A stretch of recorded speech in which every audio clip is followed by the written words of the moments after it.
En almas tardías, como en los más delicados lienzos de la naturaleza humana, Edith Wharton nos ofrece una reflexión devastadora sobre los destinos truncados por las expectativas sociales, las emociones nunca completamente realizadas y los vacíos que persisten en medio de lo que se creía libertad.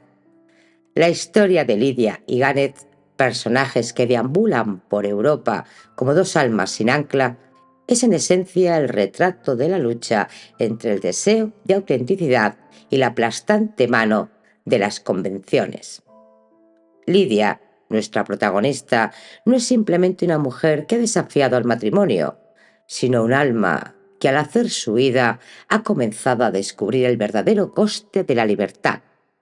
A cada paso de su viaje percibe con una claridad dolorosa cómo la sombra de la sociedad la sigue, incluso en los rincones más distantes. En sus gestos y silencios, Wharton dibuja a una mujer profundamente atormentada, atrapada entre lo que debe ser y lo que su corazón anhela, pero siempre consciente de la presencia implacable de las normas de su entorno. Incluso en la intimidad con Gannett, un hombre que parece menos afectado por tales conflictos, Lydia no puede escapar de la sensación de haber caído en una trampa más sutil, una jaula que ella misma ha ayudado a construir. En el relato, Wharton utiliza el escenario europeo, no como un simple fondo, sino como una extensión del estado emocional de los personajes. El viaje, lejos de representar un escape, se convierte en el símbolo del desplazamiento interno de Lydia, la incapacidad de encontrar un lugar en el mundo, a pesar de la distancia física que ha puesto entre ella y la sociedad a la que ha huido. Las estaciones de tren, los hoteles impersonales, los vagones compartidos con extraños, todo ello subraya la naturaleza provisional de su existencia, una vida suspendida en un perpetuo estado de transición. El estilo de Wharton es, como siempre, impecable en su precisión. Con un solo intercambio de miradas o un detalle tan insignificante como el cerrar de una cortina para bloquear el sol, la autora nos lleva al corazón de un conflicto mucho mayor, el eterno dilema entre el individuo y las reglas invisibles que rigen la vida en sociedad. Lydia, aunque libre de las cadenas más visibles del matrimonio, se encuentra atada por fuerzas más profundas, más implacables. Y Gannett, aunque menos inquieto, no es completamente ajeno al peso de esa lucha. En su relación hay una distancia que crece a medida que avanza la trama, una separación silenciosa que habla más alto que cualquier discusión abierta. Wharton, en su aguda disección de la psique femenina, revela con devastadora claridad que la liberación personal no siempre conlleva paz y que la verdadera cárcel de Lydia no es su matrimonio anterior, sino el miedo persistente al juicio que la sociedad impone, incluso en los actos más íntimos. Lydia no busca solo la aceptación de los demás, sino también de sí misma, y es en ese punto donde su viaje, en última instancia, parece fracasar. Almas tardías es, en definitiva, un retrato conmovedor de las almas que al atreverse a desafiar las normas descubren que la libertad es una ilusión tan compleja como las cadenas que buscan romper. Edith Wharton, con su inimitable gracia literaria, nos entrega una obra donde cada gesto, cada palabra está cargada de significado y donde el mayor drama no se encuentra en las acciones de los personajes, sino en las emociones no expresadas, en los silencios que pesan más que las palabras. Una obra, en suma, que nos recuerda que las batallas más profundas son las que libramos en el espacio privado de nuestras almas.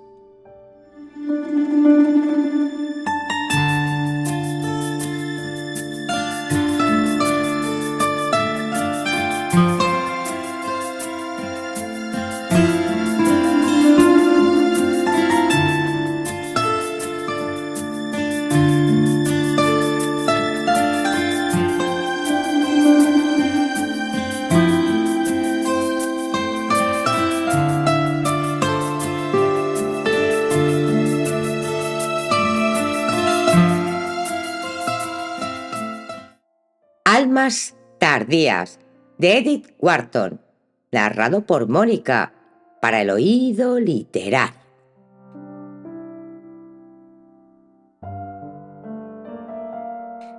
Capítulo 1.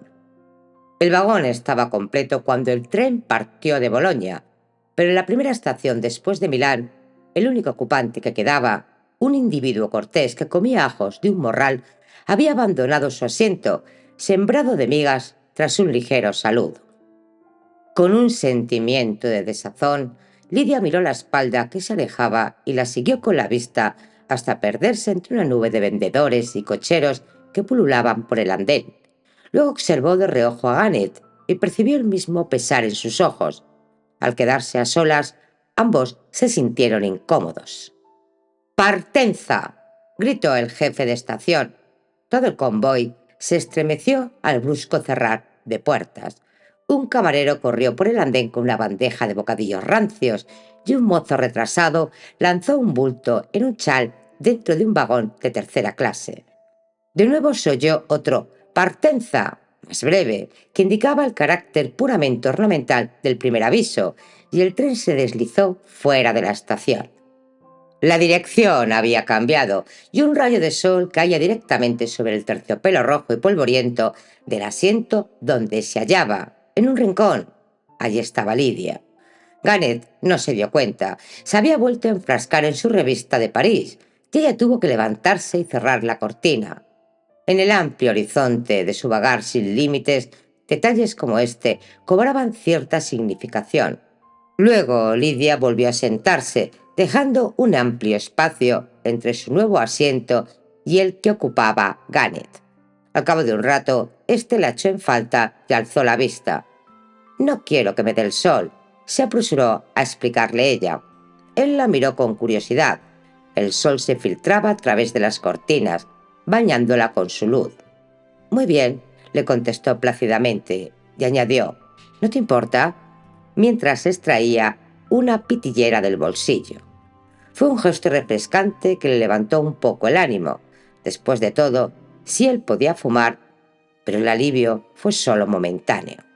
Su experiencia con fumadores era limitada. Su marido desaprobaba el tabaco, pero sabía de oídas que a veces los hombres fuman para evadirse de ciertas cosas, que un cigarrillo podía ser el equivalente a una habitación a oscuras y una jaqueca. Después de un par de caladas, Ganet volvió a su revista. Todo ocurría tal como se había imaginado. Él tenía tanto miedo de hablar con ella. Uno de los inconvenientes de su situación es que nunca estaban lo bastante ocupados como para requerir o incluso justificar el aplazamiento de conversaciones engorrosas. Si evitaban un asunto era porque resultaba, obvia e irremediablemente incómodo. Tenían tiempo y energía ilimitados para dedicar a cualquier cuestión. De hecho, los temas nuevos empezaban a escasear. A veces Lidia presentía la llegada de un periodo de escasez en el que ya no tendrían nada de qué hablar, y se había sorprendido a sí misma distribuyendo en pequeñas dosis lo que en los momentos pródigos de sus primeras confidencias le habría contado en un respiro. Su silencio, pues, podía simplemente indicar que no había nada nuevo que decir. Pero otra de las desventajas de su situación era que tenían infinitas oportunidades para desmenuzar sus nimias diferencias. Lidia había llegado a distinguir entre los silencios auténticos y los que indicaban que algo pasaba, y ahora en el de Ganet presentía el susurro de unas palabras a las que sus pensamientos respondían con turbadas respuestas. ¿Y acaso podía ser de otra forma, con eso interpuesto entre ellos? Alzó la mirada al portaequipajes. Allí estaba, en su bolsa de viaje, simbólicamente suspendida entre su cabeza y la de Ganet. En ese momento él estaría pensando en lo mismo. Ambos habían tenido semejantes pensamientos desde que subieron al tren. Mientras compartieron el vagón con otros pasajeros, se habían sentido protegidos, pero ahora que estaban solos, ella podía leer exactamente las palabras que poblaban la mente de Ganet. Hasta casi podía oír lo que él le iba a decir. Se la habían entregado aquella mañana al salir del hotel, en un sobre de aspecto inocente, junto con el resto del correo. En el momento de abrirla, ella y Gannett se habían estado riendo de alguna inexactitud encontrada en una de las guías turísticas de la ciudad. Últimamente se veían impelidos a sacar provecho de los pequeños incidentes divertidos, aquellos que surgen en los viajes. Incluso al desplegarla, había pensado que se trataba de alguna de las cartas rutinarias que le enviaba su abogado para firmar, y sus ojos abstraídos bailaron entre sus líneas hasta que una palabra la detuvo. Divorcio. Allí estaba, una barrera infranqueable entre el nombre de su marido y el suyo. Había contado con ello, por supuesto, tal y como se supone que la gente sana cuenta con la muerte, sabiendo que algún día ha de llegar, pero sin esperarla en absoluto. Desde el principio sabía que Tillotson tenía intención de divorciarse de ella, pero ¿qué más le daba? Nada tenía importancia en aquellos días de exaltada liberación, excepto el sentimiento de que era libre, libre, como había empezado a percibir, no tanto para escapar de Tillotson como para unirse a Gannett. Este descubrimiento no había sido grato para su orgullo. Hubiera preferido pensar que la persona de Tillotson se encarnaban cada uno de los motivos de su huida, y ciertamente los que en él se daban cita parecían lo bastante sólidos como para no necesitar de otros esfuerzos. Sin embargo, la realidad es que no lo había dejado hasta conocer a Gannett. Fue su amor por lo que había hecho de su vida con Tillotson un asunto tan insulso e insatisfactorio. Desde el principio había sido consciente de que su matrimonio no colmaba sus expectativas, pero al menos lo había aceptado como una compensación provisional. Había hecho que funcionara. La vida en la amplia mansión de la Quinta Avenida, con la madre de Tillotson supervisando cada movimiento de sus habitaciones de la segunda planta, se había reducido a una cadena de actos mecánicos. El ambiente espiritual estaba tan protegido del exterior, tan cuidadosamente envuelto en terciopelos, como la casa misma. De hecho, la viuda de Tillotson temía a las ideas más que a un lumbago.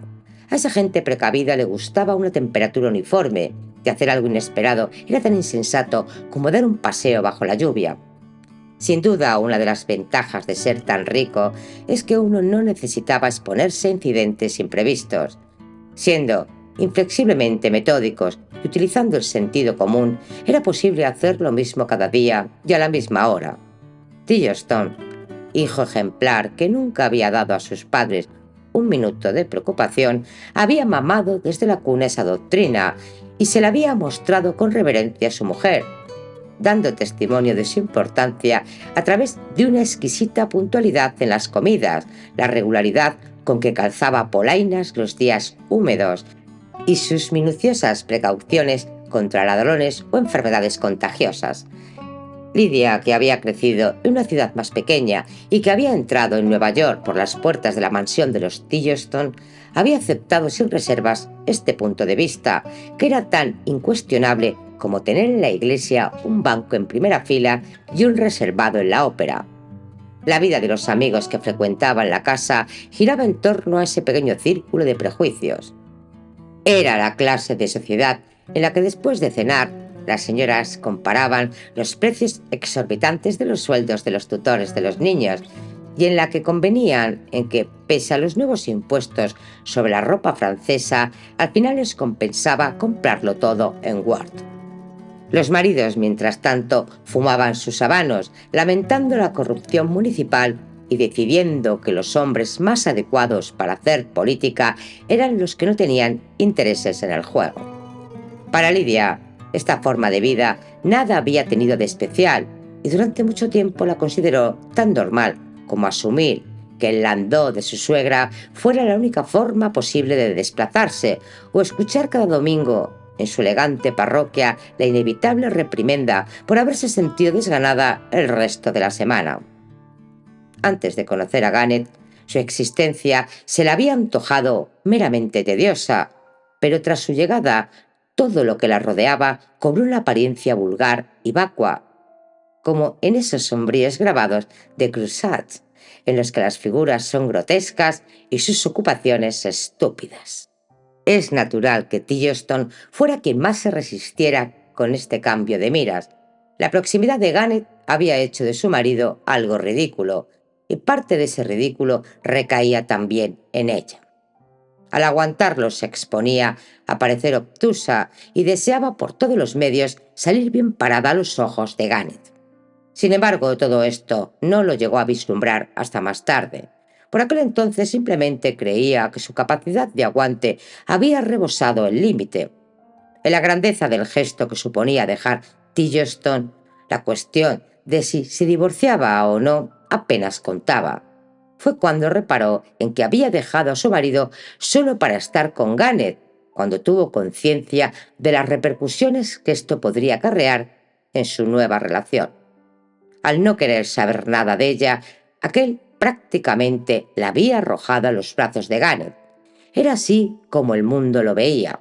El entusiasmo con que éste la acogiera sería motivo de conjetura y curiosidad en los tés femeninos y en los rincones del club. Sabía de antemano lo que se diría de ella. Había oído lo mismo en tantas otras ocasiones y estos pensamientos la llenaban de angustia. Los hombres probablemente animarían a Garnet a hacer lo correcto, pero las cejas de las damas se arquearían, subrayando lo inútil de tal proceder. Al fin y al cabo tendrían razón. Se había puesto en una situación en la que Garnet, siendo un caballero, le debía algo.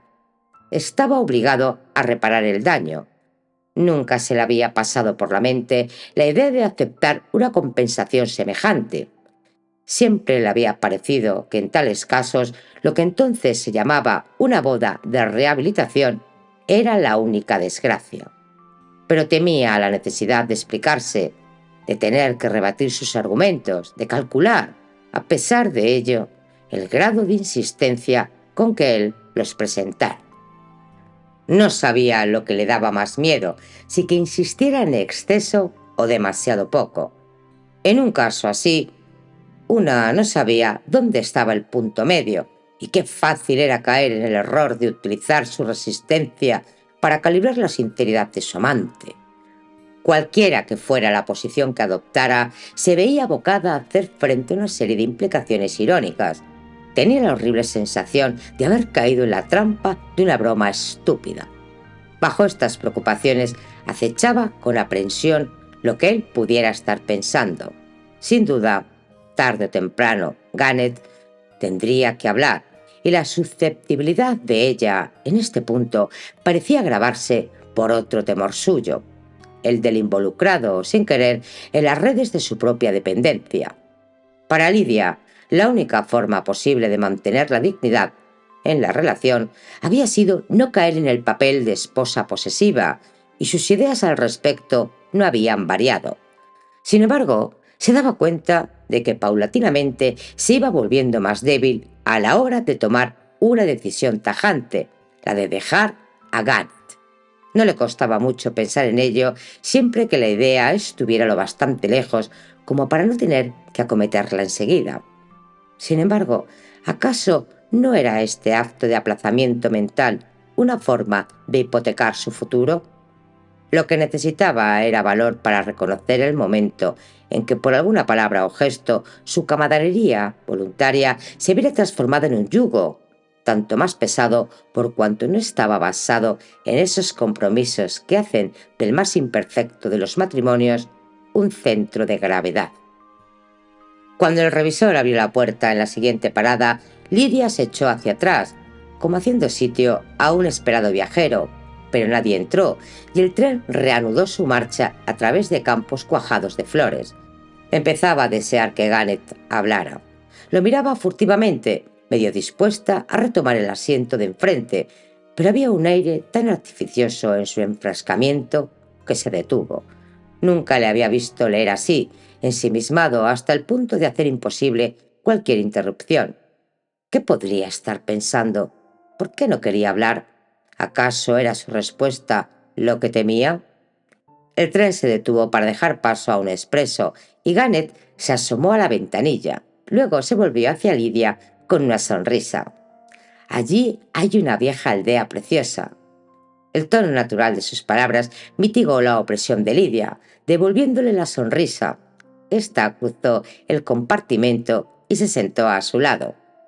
A lo lejos, encajonado entre murallas, se divisaba el pueblo con sus balaustradas rotas, sus fuentes y un sátiro de piedra que impedía la vista a un paseo más allá. ¿Te gustaría vivir allí?, preguntó Ganet. ¿Allí? Quiero decir, en algún sitio así. Podría ser peor, ¿no crees? Debe de haber al menos 200 años de soledad bajo aquellos tilos. ¿No te gustaría? Pues no sé, balbuceó. Sabía que ahora él iba a hablar. Ganet encendió otro cigarrillo. Tendremos que vivir en algún sitio, ¿no?, dijo al inclinarse sobre el mechero. Lidia intentó hablar con desenfado. No veo la necesidad. ¿Por qué no vagabundear por ahí como lo hemos hecho hasta ahora? Pero no podemos viajar eternamente. Ah, eternamente es una palabra demasiado pesada, objetó Lidia mientras cogía la revista que Ganet había dejado. Entonces, digamos que por el resto de nuestras vidas. Ganet se sentó más cerca. Lidia realizó un gesto apenas perceptible que hizo que la mano de Ganet se apartara de la suya. ¿Por qué hemos de hacer planes? Pensé que estabas de acuerdo conmigo en que era más agradable viajar sin rumbo. Ganet la miró dubitativo. Ha sido muy placentero, desde luego, pero creo que un día de estos tendré que ponerme a trabajar otra vez. ¿Sabes? No he escrito una sola línea en todo este tiempo. Lidia sintió que le invadía una ola de simpatía y autorreproche. Ah, si era eso a lo que te referías, si quieres escribir, sin duda tenemos que sentarnos en algún sitio. Qué torpe he sido al no haberlo pensado antes. ¿Dónde iremos? ¿Dónde crees que podrías trabajar mejor? No deberíamos perder ya más tiempo. De nuevo, él dudaba. Había pensado en alguna aldea de esta zona. Es tranquilo y nadie nos molestaría. ¿Te gustaría? Desde luego que sí. Se detuvo y desvió la vista. Recuerdo haberte oído decir una vez que tu mejor obra la habías escrito rodeado de muchedumbre, en grandes ciudades. ¿Por qué enterrarte en un desierto? Durante unos instantes Ganet guardó silencio. Al cabo de un rato, evitando mirarla, dijo: es posible que ahora sea diferente. Desde luego no puedo asegurar nada hasta que no lo intente. Un escritor no debería depender de su ambiente. Es un error caer en esas indulgencias. Además, pensé que al principio tú preferirías estar... Lidia le buscó la mirada. ¿Estar qué? Bueno, quiero decir, estar tranquila. ¿Qué quieres decir con al principio? De nuevo él hizo una pausa. Me refiero a después de que nos casemos. Ella alzó bruscamente la barbilla y miró a la ventana. Gracias, le espetó. Lidia, exclamó consternado, y en ese momento sintió que había cometido el imperdonable, el inconcebible error de anticipar su consentimiento. El tren siguió con un traqueteo y él encendió un tercer cigarrillo. Hubo un silencio. No te habría ofendido, se aventuró a preguntar al cabo de un rato, con el tono de alguien que va tanteando el camino. Ella movió la cabeza con un suspiro.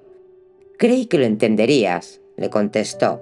Sus ojos se encontraron y Lidia se acomodó de nuevo a su lado. ¿Quieres saber cómo no ofenderme? Dando por sentado que todo lo referente a esa odiosa cuestión ya está dicho, y que nos encontramos exactamente en el mismo punto en que estábamos esta mañana, antes de que ese dichoso panel viniera a estropearlo todo entre nosotros. ¿Estropearlo todo entre nosotros? ¿Qué demonios quieres decir? ¿Acaso no te alegra saber que eres libre? Ya era libre antes, pero no para casarte conmigo, le sugirió Ganet. Pero no quiero casarme contigo, exclamó ella. Lidia vio que él se ponía pálido. Supongo que soy bastante obtuso, dijo lentamente, pero confieso no entender bien lo que quieres decir. ¿Te has cansado ya de esto? ¿O acaso fue una excusa para escapar? ¿O es que no deseas viajar sola y ahora quieres librarte de mí? El tono de su voz se iba volviendo brusco. Creo que me debes una explicación y no intentes ser amable conmigo. Al inclinarse sobre él, los ojos de Lidia estaban empañados. ¿No comprendes ¿Qué es porque me importas? Porque me importas mucho. Oh, Ralph, ¿acaso no ves qué humillante sería para mí? Intenta ponerte en el lugar de la mujer. ¿No ves cómo me mortificaría sentir que te habías casado conmigo de esta forma? Si te hubiera conocido antes, eso habría sido un auténtico matrimonio. Pero ahora, este fraude a la sociedad, a una sociedad de la que nos hemos burlado tanto, este volver por la puerta trasera a un lugar que por voluntad de ambos ya no es nuestro, ¿no ves qué vulgar sería un compromiso así? Ninguno de los dos creemos en la santidad abstracta del matrimonio. Tú y yo sabemos que no hace falta ceremonia alguna para consagrar nuestro amor. Entonces, ¿cuál es el propósito de casarnos?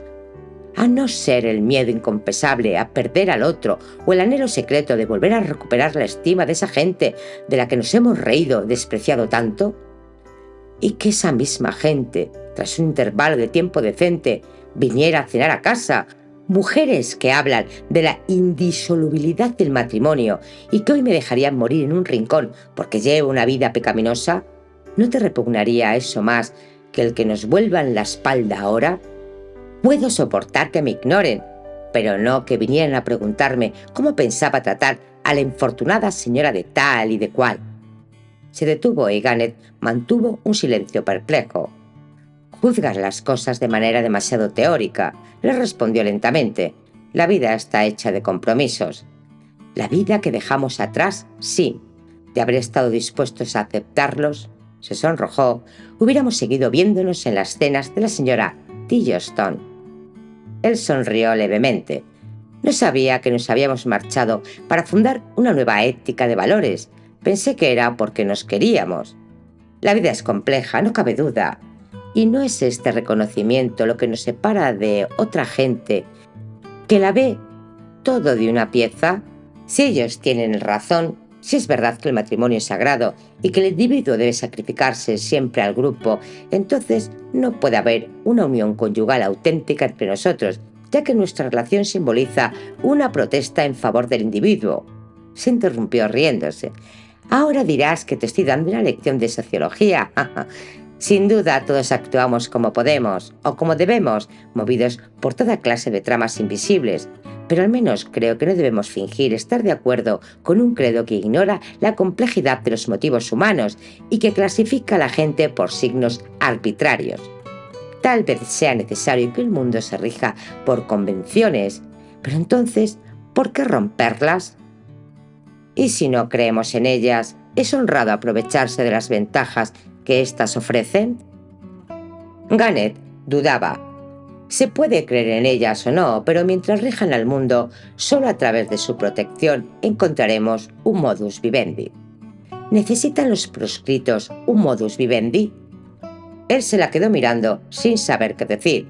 Nada produce mayor perplejidad a un hombre que el proceso mental de una mujer que razona sus emociones.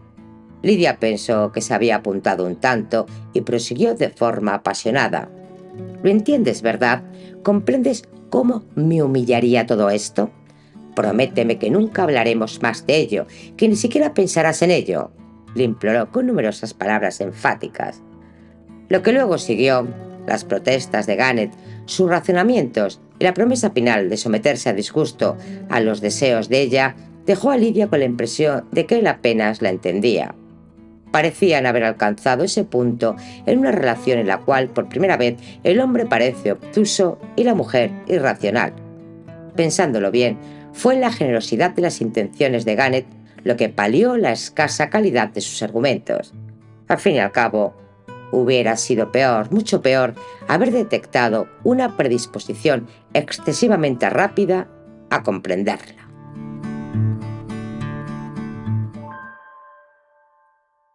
Capítulo 2. Cuando al atardecer el tren les condujo a su punto de destino en uno de los márgenes del lago, Lidia se sintió aliviada de no pasar, como les era habitual, de una soledad a otra. Sus viajes en este último año habían sido como el vagar de los desterrados.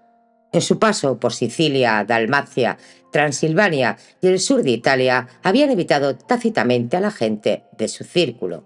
Al principio el aislamiento había incrementado su dicha, tal como la noche intensifica el aroma de ciertas flores. Pero en esta nueva fase, lo que ella deseaba era no estar ambos tan repetidamente expuestos a los pensamientos del otro. Y a pesar de ello, Lidia retrocedió instintivamente cuando el contorno iluminado del rutilante hotel angloamericano se empezó a destacar con el avance del vapor, trayéndole vívidos recuerdos de rutina social, servicios religiosos y preguntas talameras del maître. El simple hecho de tener que inscribirse en breves minutos bajo el nombre de señora Gannett hacía tambalear los pilares de su resistencia. El primer propósito de ambos había sido detenerse allí durante un día o dos, de camino hacia un pueblo entre los glaciares del Monte Rosa, pero después de su primera inmersión en la vida social, a la entrada del hotel, Lidia experimentó un sentimiento de alivio al poder perderse en la multitud y dejar de ser el centro del escrutinio de Gannett. Y en la cara de su amante ella captó el reflejo de estos mismos pensamientos. Después de cenar, cuando ella subió a su habitación, él se dirigió al salón de fumar, y 1 o 2 horas más tarde, sentada junto a la ventana, en la oscuridad, oyó la voz de él y lo divisó paseando por la terraza, fumando y conversando con alguien. Cuando subió a acostarse le explicó que había estado charlando con el capellán del hotel, un tipo bastante decente. Curiosos microcosmos estos hoteles. La mayoría de la gente pasa aquí el verano y luego emigra a Italia o a la Riviera. Los ingleses son los únicos que pueden llevar este tipo de vida con dignidad. Esas señoras de ademanes suaves parecen llevar el imperio británico bajo sus chals de sedas. Quibus Rominus Sum. Sería interesante estudiar a toda esa gente. Estaba de pie frente a ella, con el gesto del artista en busca de la inspiración. Con una especie de alivio que también contenía algo de dolor, Lidia se dio cuenta de que por primera vez desde que estaban juntos, él apenas se había percatado de su presencia. ¿Crees que podrías trabajar aquí? Aquí, no sé, respondió con la vista baja. Después de estar aislado durante tanto tiempo, parece que las impresiones se perciben más vívidamente. Parece que ya veo un centenar de hilos que puedo seguir. Se interrumpió, un poco turbado. Entonces, síguelos. Nos quedaremos, decidió ella de repente. ¿Quedarnos aquí? La miró sorprendido.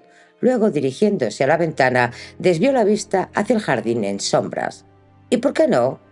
Dijo Lidia en un tono veladamente irritado. Esto está lleno de reliquias que cotillean con el capellán.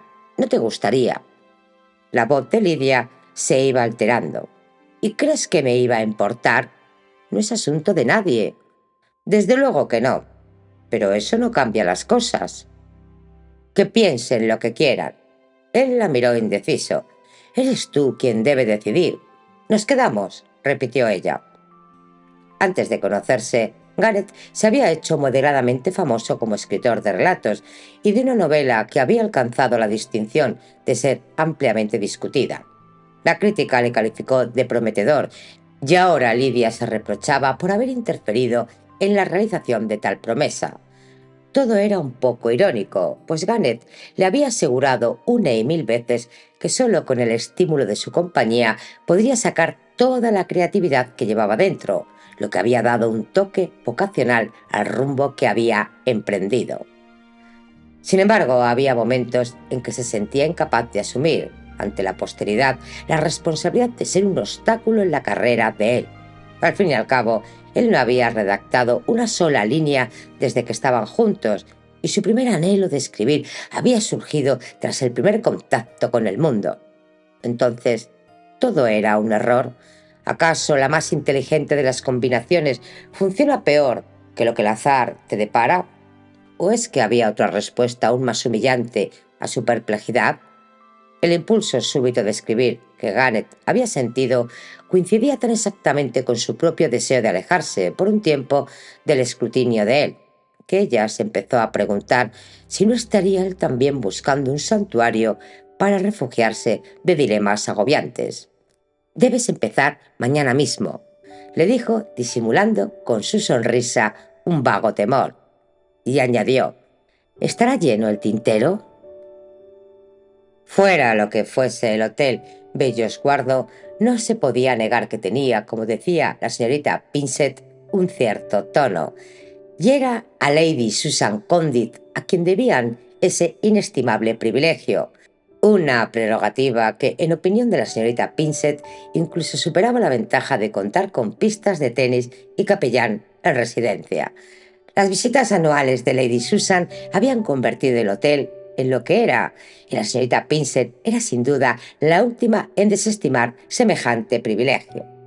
Querida, es tan importante, siendo como somos una pequeña familia, contar con alguien que dé tono al ambiente, y nadie lo haría mejor que Lady Susan, con su personalidad tan acusada y siendo además hija de un conde. Es cierto que contamos con la señora Inger, quien debería asumir esa prerrogativa cuando Lady Susan no está, pero como usted sabe, se niega en redondo a hacerlo. Y es hija de un mandatario de la iglesia.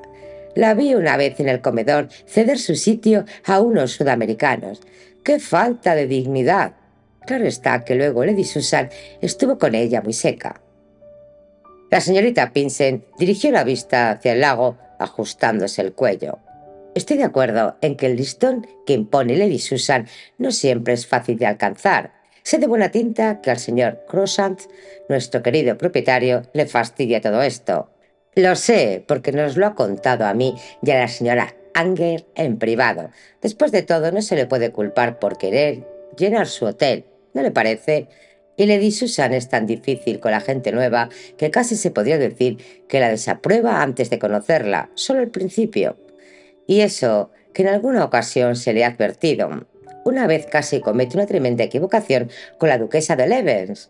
No sé si habrá oído comentar que esa duquesa se tiñe el pelo, fuma y dice palabras soeces. La señorita Pinsent volvió a su labor con un suspiro. Desde luego hay excepciones. Por ejemplo, a usted y al señor Garrett les cogió cariño de inmediato. No quiero decir que no se lo merezcan, por Dios. Era perfectamente natural. Todos nosotros les encontramos encantadores e interesantes desde el primer día. Sabíamos que el señor Garrett era un intelectual por el tipo de revistas que leía, pero ya se sabe lo que quiero decir. Lady Susan es tan especial, tan dispuesta a que no le guste la gente nueva, que el que les hiciera a ustedes tanto caso nos cogió a todos por sorpresa. La señorita Pinsent dirigió una mirada significativa al fondo de un paseo salpicado de durillos, donde una señora y un caballero paseaban en su dirección a través del risueño y descuidado jardín. En casos como este, por supuesto, las cosas cambian. Su aspecto les delata.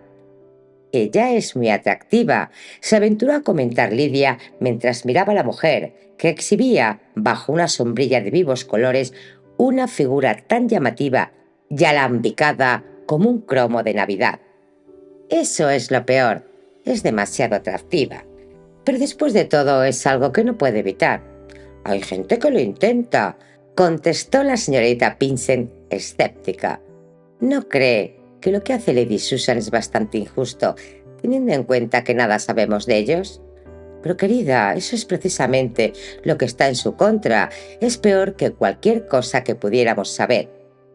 En su foro interno, Lidia reconoció que en el caso de la señorita Lytton era probable que así fuera. Me pregunto por qué elegirían este sitio, dijo Lidia pensativa. También eso les traiciona. Siempre es mala señal cuando la gente escandalosa opta por un sitio retirado. Y han traído montañas de equipaje. Su doncella le dijo a la señora Inger que pensaban quedarse indefinidamente.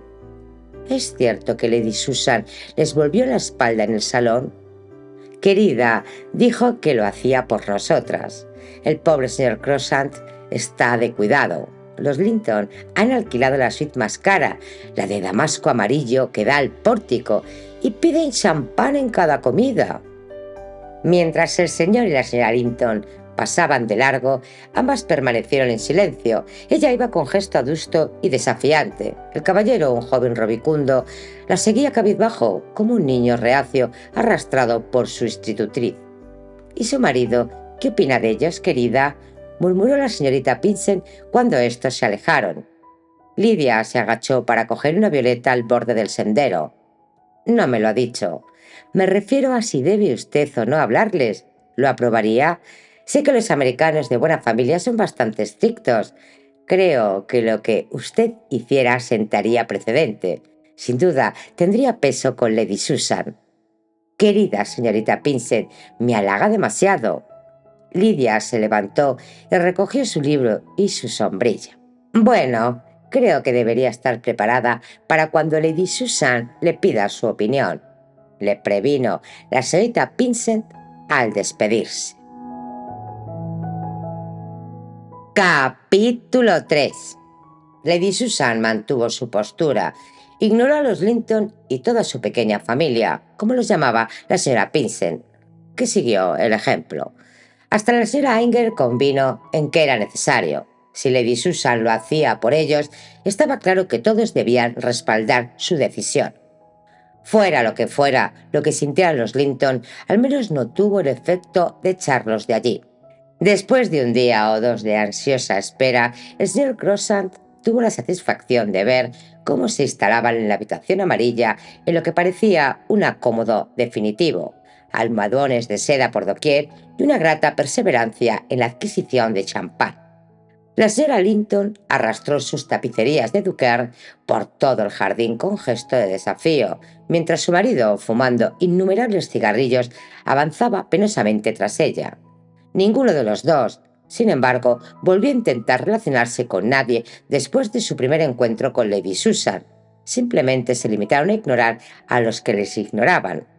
Tal como la señorita Pinsent observó resentida, se comportaban exactamente como si el hotel estuviera vacío. Fue, pues, motivo de sorpresa y de desagrado para Lidia ver un día, al levantar la vista de su banco en el jardín, que la sombra posada sobre su libro era la de la enigmática señora Linton. «Quiero hablar con usted», dijo ésta con una voz plena y dura que parecía el símbolo acústico de su figura. Lidia se sobresaltó. Desde luego no tenía ningunas ganas de hablar con la señora Linton. «¿Le importa que me siente aquí?», prosiguió con la vista clavada en el rostro de Lidia. «¿O teme que le vean conmigo?». «¿Con usted?». Lidia se ruborizó. «Tome asiento, por favor». «¿Qué es lo que desea decirme?». Con una sonrisa, la señora Linton cogió una silla del jardín y cruzó sus tobillos calados. «Quiero que me diga exactamente qué es lo que mi marido le contó al suyo ayer por la noche». Lidia se puso pálida. «¿Mi marido al suyo?», murmuró.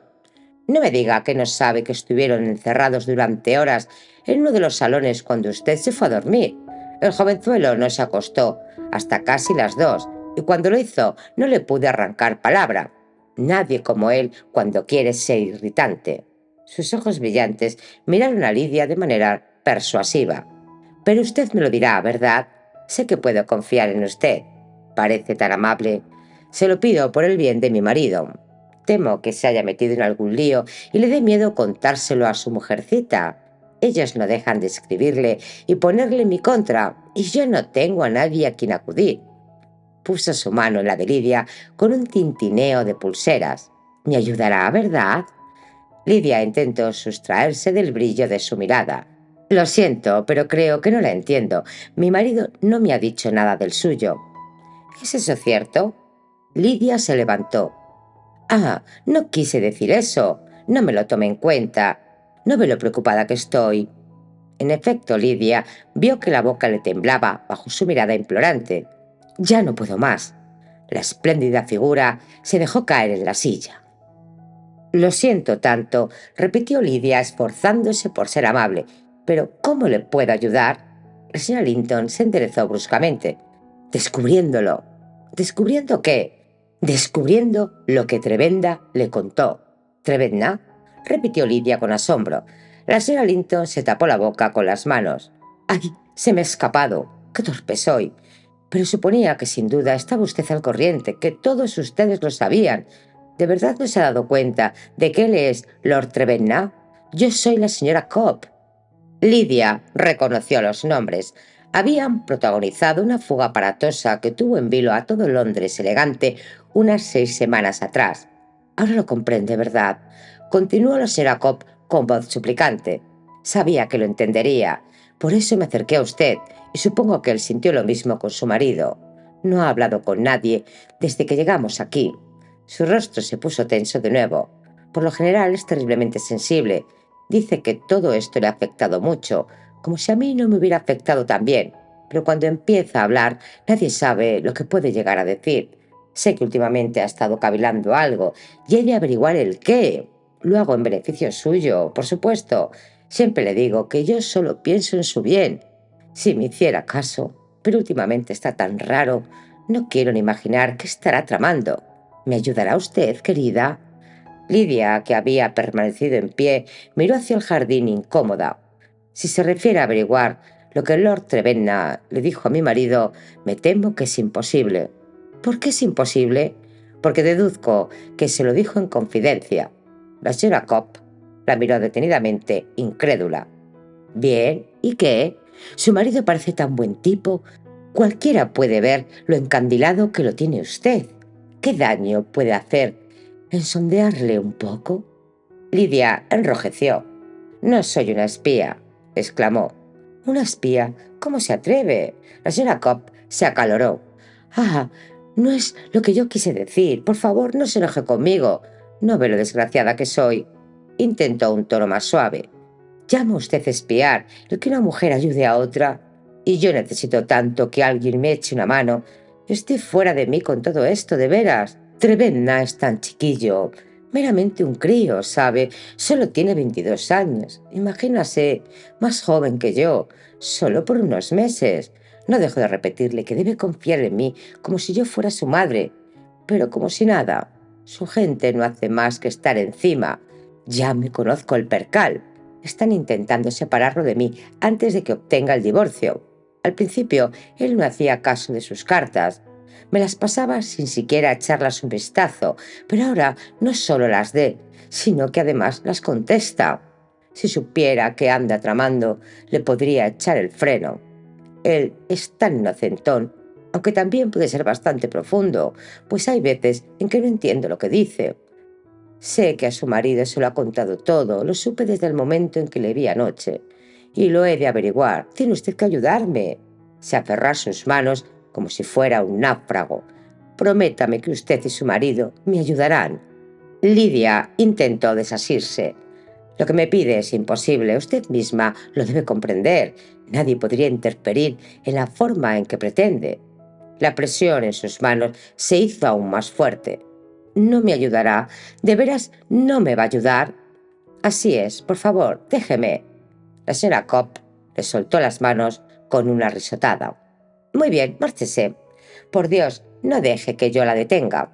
¿Va a ir a decirle a Lady Susan que ya somos dos, o prefiere sea yo quien le informe al respecto? Lidia se detuvo, mirando a su antagonista a través de una nube de horror. La señora Cobb todavía se estaba riendo. No soy odiosa por naturaleza, pero ¿qué quiere? Es usted más tonta de lo que pensaba. O sea que es imposible, ¿no? Quiere que la deje en paz. Resulta que es demasiado perfecta para mezclarse en mis asuntos. Pero qué necia. Desde el primer día en que vi supe que estábamos en el mismo barco. Por eso me decidí a hablarle. Se acercó. Su amplia sonrisa le hizo a Lidia el efecto de un candil en la niebla. Puede elegir lo que quiera. Yo siempre juego limpio. Si usted abre el pico, yo le prometo no hacerlo. Y bien, ¿qué decide? Lidia involuntariamente había comenzado a alejarse, pero al oír esto se sentó de nuevo. Puede irse usted, dijo simplemente. Yo me quedo aquí.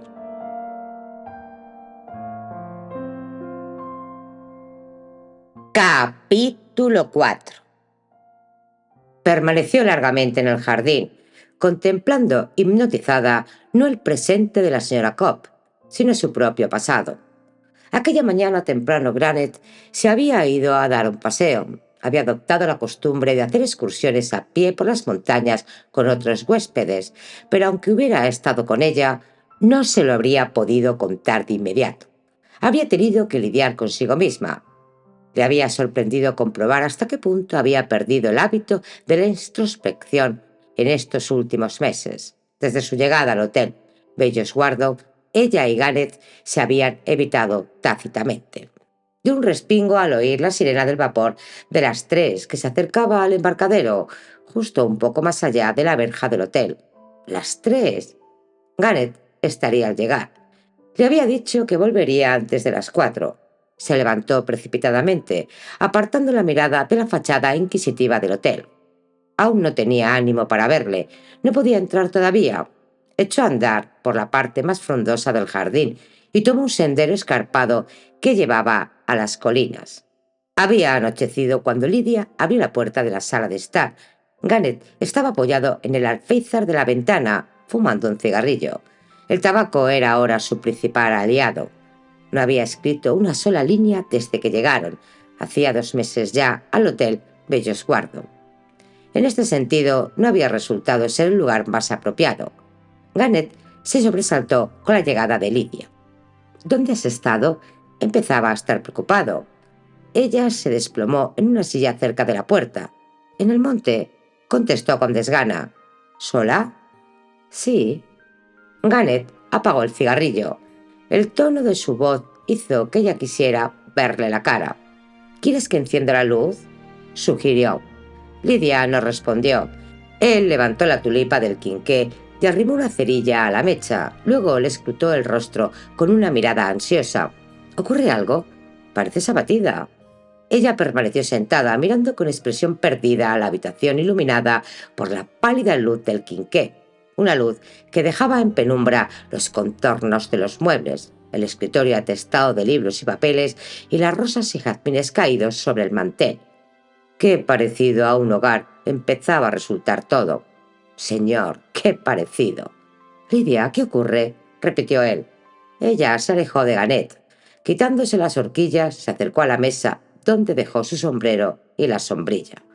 «Esa mujer ha estado hablando conmigo». Gareth la miró detenidamente. «¿Esa mujer? ¿Qué mujer?» «La señora Litton, la señora Coop». Él inició un gesto de impaciencia, como si todavía no acertara a comprender el alcance de sus palabras. «Diantres, ¿qué te contó?» «Me lo contó todo». Gareth la miró preocupado. «¡Qué imprudencia! Cuánto siento que te hayas visto expuesta a esto». Lidia esbozó un amago de sonrisa. «¿Expuesta?». Gareth frunció el ceño y ambos desviaron la mirada. «¿Sabes por qué me lo dijo?». «Pues porque tenía el mejor de los motivos. Dijo que la primera vez que me vio supo que estábamos en el mismo barco». «Lidia». «De modo que era natural que en un momento de apuro recurriera a mí». «¿A qué apuro se refiere?». «Parece que tiene fuertes motivos para pensar que la familia de Lord de Benna está intentando separarlos antes de que ella consiga el divorcio». «¿Y bien?». «Cree que Tebenna te estuvo consultando anoche sobre cuál sería la mejor manera de librarse de ella». Gareth se levantó con un gesto de enfado. «¿Y por qué te involucra en un asunto tan turbio? ¿Cómo se le ocurre ir a verte?». «¿No lo entiendes? Es muy fácil, para que yo te sonsaque las confidencias que te hizo Tebenna». «¿Con el fin de ayudar a esa mujer?». «Sí, o en su defecto, para protegerme a mí misma». «¿Protegerte? ¿De quién?». «Protegerme de su chismorreo, para evitar que la gente supiera que las 2 estábamos en el mismo barco». «¿Te amenazó diciéndote eso?».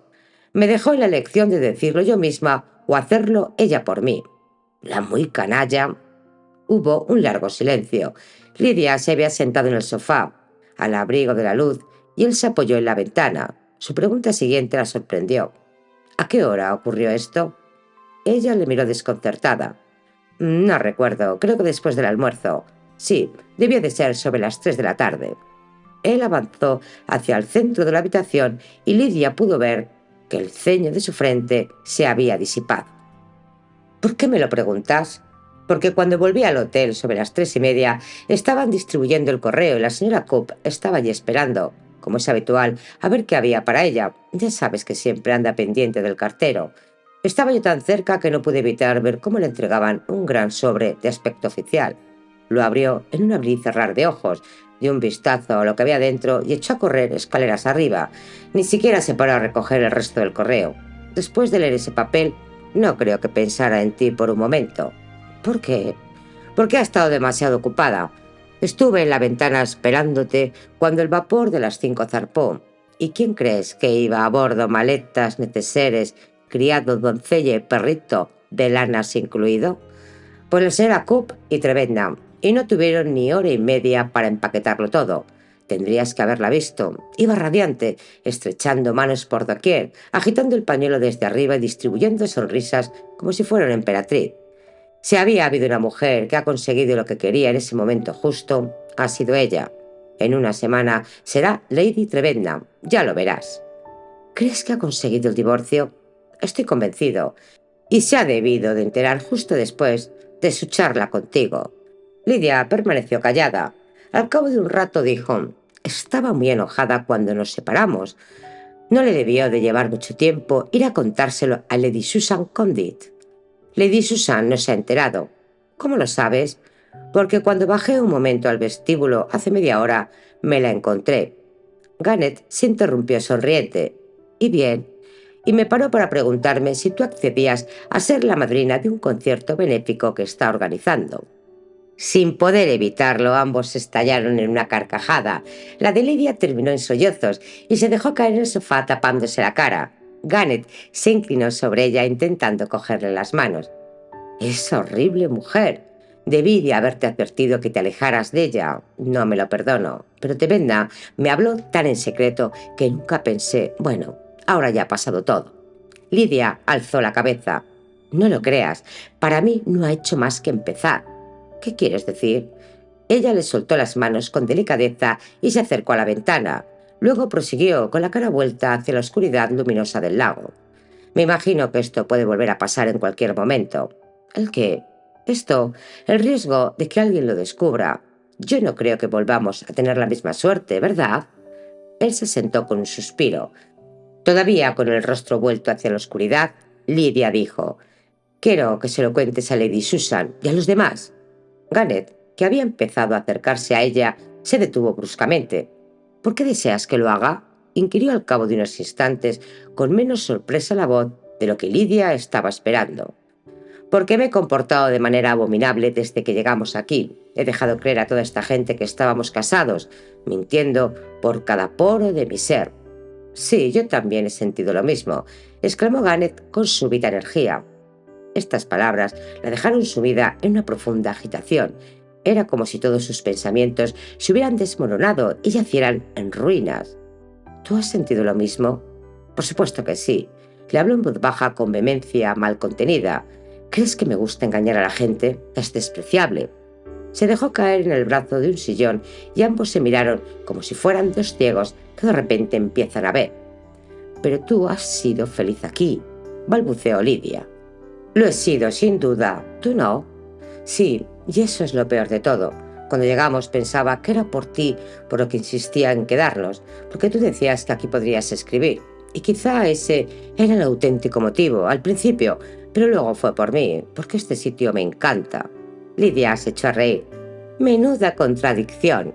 Toda esa gente, prototipo de los pelmazos de los que me libraste, con la misma visión estrecha de la vida, idénticas pequeñas virtudes y medrosas cautelas.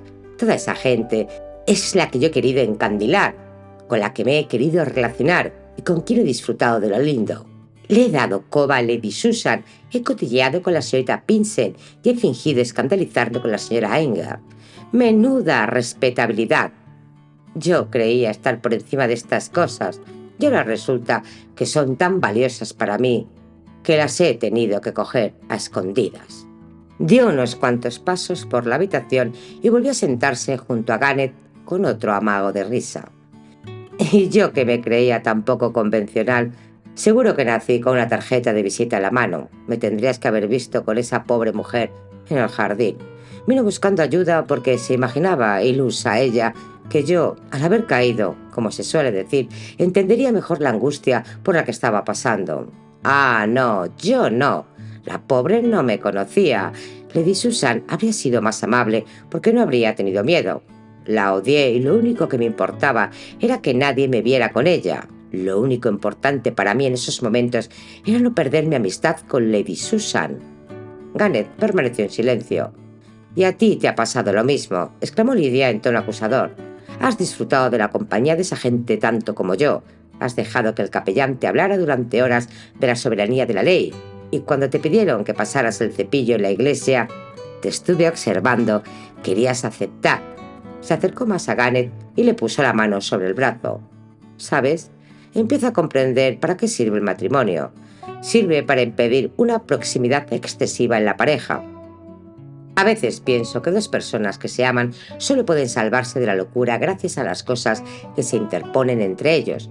Los niños, los parientes, los compromisos sociales, las visitas, las obligaciones engorrosas, todo lo que protege a dos personas.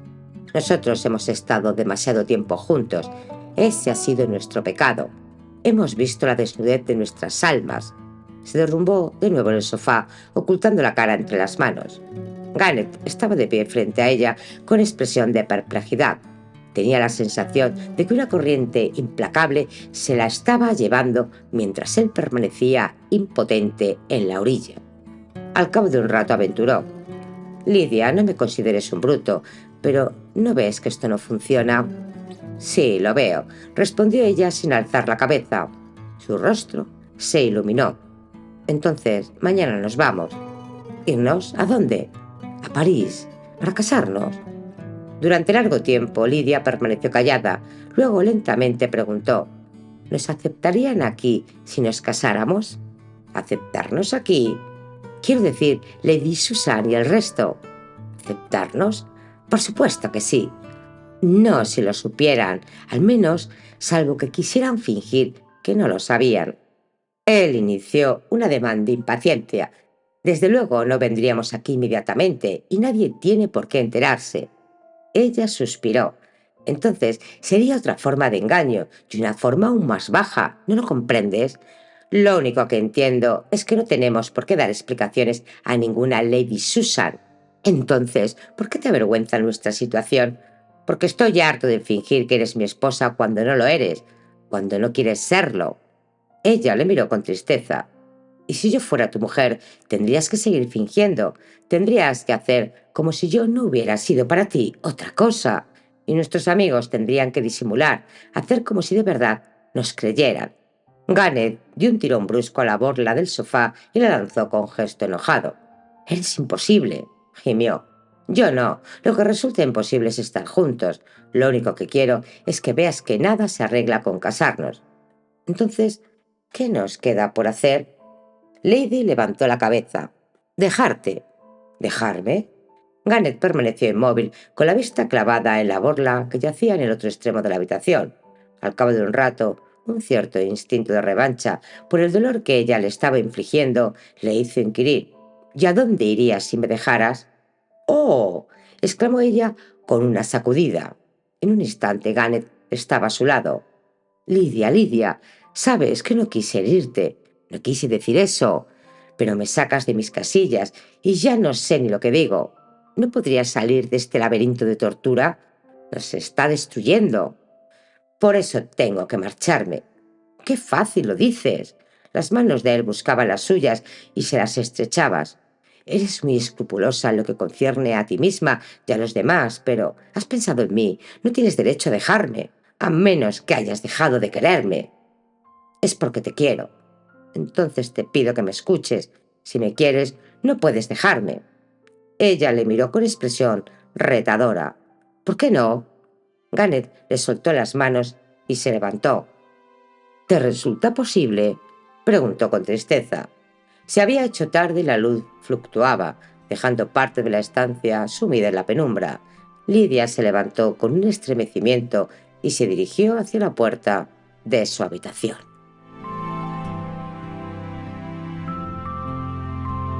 Capítulo 5. Al amanecer, unos ruidos apagados procedentes del dormitorio de Lidia despertaron a Garnet de un agitado sueño. Se sentó en la cama y agudizó el oído. Ella se movía con cautela, como si no quisiera despertarle. La oyó subir sigilosamente una de las persianas. Luego hubo un silencio. Al cabo de un rato empezó a trajinar de nuevo. Era probable que hubiera pasado mala noche y que ahora se estuviera vistiendo para ir al jardín a despejarse un poco. Garnet también se levantó, pero un instinto indefinible le hizo moverse tan silenciosamente como ella. Se deslizó de puntillas hasta la ventana y miró al exterior por entre las tablillas de las persianas. Había llovido durante toda la noche y al amanecer tenía un aspecto grisáceo y mortecino. Las colinas, sumidas en niebla, se reflejaban en la superficie del lago como en un espejo empañado. En el jardín los pájaros se sacudían las gotas que caían de los durillos quietos. Garnet sintió que le invadía un profundo sentimiento de piedad por Lidia. Durante un tiempo su aparente independencia de pensamiento le había cegado, impidiéndole ver el molde femenino de su mente. Siempre había sabido que no era el tipo de mujer que lloriquea y se aferra a las cosas. Había tal lucidez en sus intuiciones que más bien parecía ser fruto del raciocinio, pero ahora comprendía que había sido cruel al separarla de las condiciones normales de la vida. También percibió la clarividencia con que Lidia había detectado la auténtica causa de sus sufrimientos. Estar juntos era imposible, tal como ella había dicho, y lo peor de todo era que había hecho imposible cualquier otra forma de vida. Incluso en el caso de haberse debilitado su amor, estaba unido a ella por un sinfín de lazos, mezcla de lástima y autorreproches. Y ella, pobre, debía volver con él, cual la Tut a su celda. Un nuevo crujido le sobresaltó. Era la puerta de Lidia que se cerraba. Se dirigió hacia la suya y oyó los pasos de ella alejarse por el corredor. Luego volvió a la ventana y miró al exterior. Pasados unos minutos, vio que bajaba los peldaños del porche y se adentraba en el jardín. Desde su punto de observación no podía ver el rostro de Lidia, pero había algo en su aspecto que le sobresaltó. Llevaba puesto un amplio abrigo de viaje y entre sus pliegues se adivinaba una pequeña maleta. Garnet contuvo el aliento y continuó observándola. Lidia avanzó con pasos rápidos por el sendero, dirigiéndose hacia la verja. Allí se detuvo un instante, mirando alrededor del jardín en penumbra.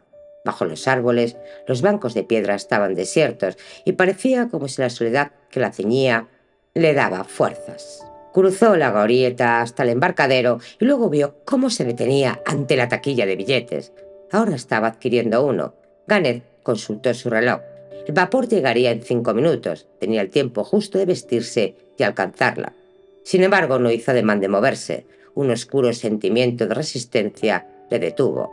Si algo tenía claro en el tumulto de sus pensamientos, era la convicción de que debía dejarla obrar en libertad.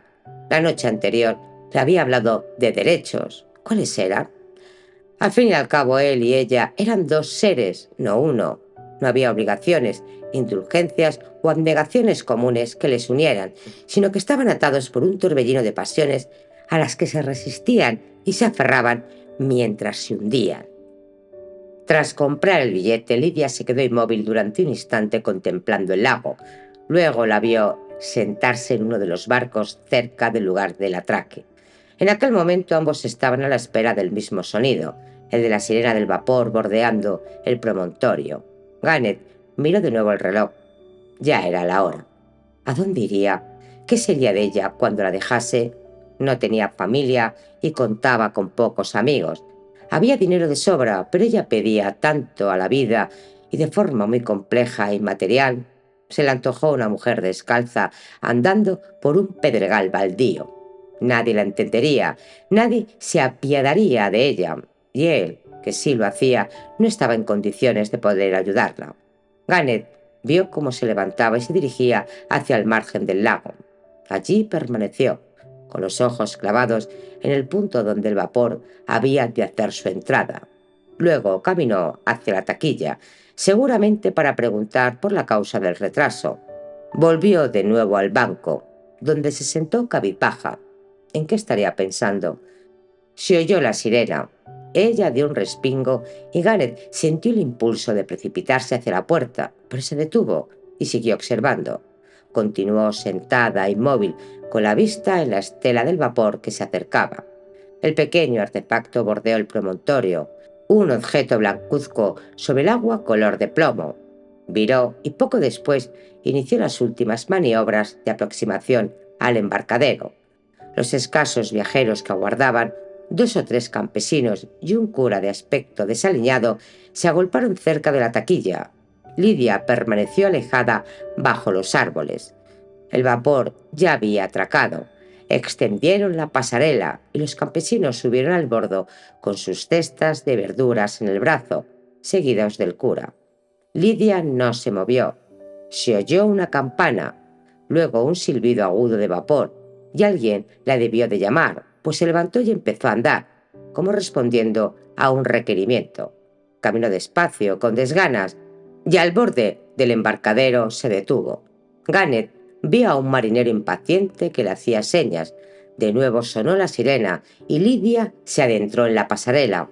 Aún no la había atravesado del todo cuando se paró en seco, se giró y corrió hasta el muelle. Se retiró la plataforma del atraque, la campana dejó de sonar y el vapor se adentró en el lago. Con paso lento, Lidia se encaminó al jardín. Al aproximarse al hotel, alzó la cabeza y miró furtivamente. Garnet se apartó de la ventana y se sentó junto a la mesa. A su lado había una guía Bradshaw, y mecánicamente, como si fuera un autómata, comenzó a mirar el horario de trenes a París. Espero que os haya gustado. Por favor, suscribirse, comentar y dar me gusta. Con ello me ayudas a seguir leyendo historias.